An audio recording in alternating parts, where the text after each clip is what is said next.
ഉടുമ്പൻചോലയിൽ കടന്നൽ കുത്തേറ്റ് കർഷകൻ മരിച്ചു. തമിഴ്നാട് പണ്ണപ്പുറം സ്വദേശി ബി സുബ്രഹ്മണിയാണ് മരണമടഞ്ഞത്. കൂടെയുണ്ടായിരുന്ന തൊഴിലാളിയായ മുരുകനും കുത്തേറ്റു. ഇയാളെ നെടുങ്കണ്ടത്തെ സ്വകാര്യ ആശുപത്രിയിൽ പ്രവേശിപ്പിച്ചു.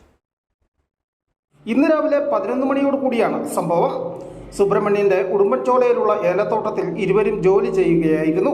ഇതിനിടയിൽ കടന്നൽക്കൂട് ഇളകി കടന്നൽക്കൂട്ടം ഇരുവരെയും കുത്തുകയായിരുന്നു. മുരുകൻ ഓടി രക്ഷപ്പെട്ടെങ്കിലും 10ഓളം കുത്തേറ്റു. ശരീരമാസകലം വ്യാപകമായി കുത്തേറ്റ സുബ്രഹ്മണ്യൻ ബോധം നഷ്ടപ്പെട്ട ഏലത്തോട്ടത്തിൽ വീണു. 11:11 സംഭവിച്ച അത് പെട്ടെന്ന് മരുന്നടിച്ചുകൊണ്ട് ഇരിക്കുവായിരുന്നേ തോട്ടത്തില് ഏലകൃഷിന്റെ. അപ്പൊ പെട്ടെന്ന് ഒരു കുറച്ച് ഗ്രൂപ്പായിട്ട് വന്നു. വന്നിട്ട് കുറച്ച് കൊത്താൻ തുടങ്ങി. ഞാൻ ഓടി രക്ഷപ്പെട്ടു. പുള്ളിക്കാരൻ വിട്ടുപോയി. പുള്ളിക്ക് ഓടാൻ പറ്റും. അവിടെ തന്നെ വിട്ടു. ഒരു 11-11:30 ആകുമ്പോഴായിരുന്നു. സ്വന്തം തോട്ടം, പുള്ളിയുടെ തോട്ടം. പണിയായിരുന്നു.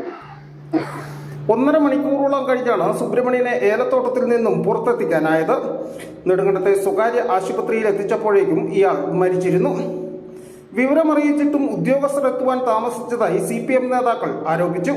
പ്രവർത്തകരുടെ നേതൃത്വത്തിൽ സുബ്രഹ്മണ്യനെ ഏലത്തോട്ടത്തിൽ നിന്നും പുറത്തെത്തിച്ച ശേഷമാണ് ഫയർഫോഴ്സും വനംവകുപ്പ് ഉദ്യോഗസ്ഥരും പോലീസും എത്തിയതെന്ന് CPM ജില്ലാ സെക്രട്ടേറിയറ്റ് അംഗം NP സുനിൽകുമാർ പറഞ്ഞു.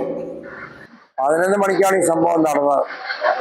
നമ്മുടെ മേഖലയില് തേനീച്ച ആക്രമണവുമായി ബന്ധപ്പെട്ടുകൊണ്ട് ഒരാളുടെ കൂടി ജീവൻ പൊങ്ങിയിരിക്കുകയാണ്.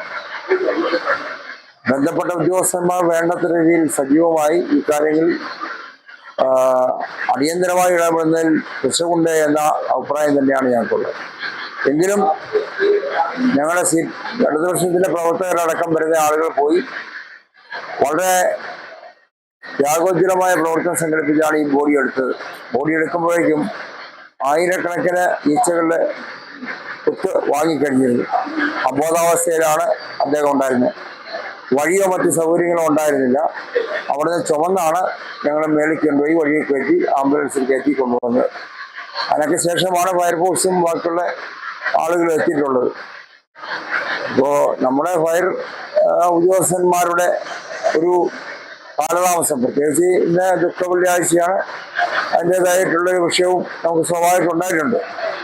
എങ്കിലും കുറച്ചുകൂടി സജീവതയോടുകൂടി ഉദ്യോഗസ്ഥന്മാർ പെരുമാറേണ്ടതാണ്. News bureau, Udumbanchola.